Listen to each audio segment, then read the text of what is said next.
On ouvre notre bibliothèque.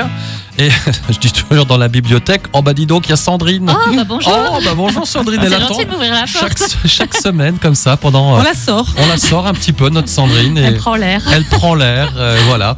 Non, on parle toujours bouquin. Hein. C'est important aussi de lire. Hein. Je trouve. Je regardais encore une interview récemment là sur les jeunes de notre ancien président Sarkozy qui disait il faut lire, il faut faire du sport et lire. Voilà. Exactement. Donc, et lisons. avoir de bonnes nouvelles. Ça fait du bien au moral. Et c'est le livre que tu nous as sélectionné. 1000 bonnes nouvelles pour voir le monde autrement.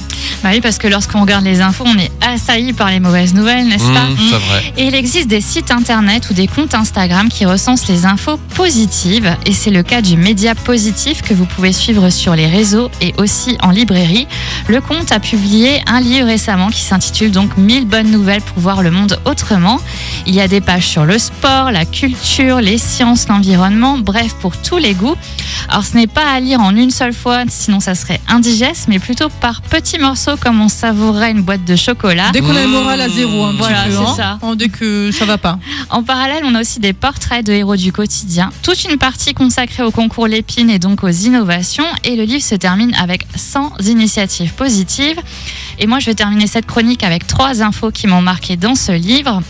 La première, c'est l'association The Ocean Cleanup qui a déjà retiré plus de 200 000 kilos de déchets plastiques dans l'océan Pacifique. La seconde, c'est qu'en Espagne, les plus de 65 ans peuvent aller au cinéma pour 2 €. Ça, c'est pas mal. C'est bien. Et enfin, au Népal, la population de rhinocéros augmente chaque année grâce à un programme de protection dédié.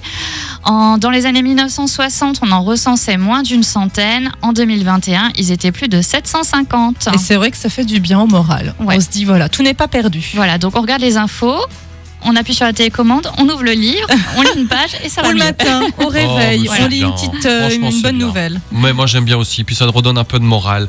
Merci Sandrine. Sandrine rien. est bibliothécaire à la médiathèque d'Augebug, à la médiathèque de Sarreguemines, et tous les dimanches matins elle vous réveille avec sa newsletter comme dans un livre. .fr. Merci Sandrine, à jeudi prochain. À jeudi, je referme la porte.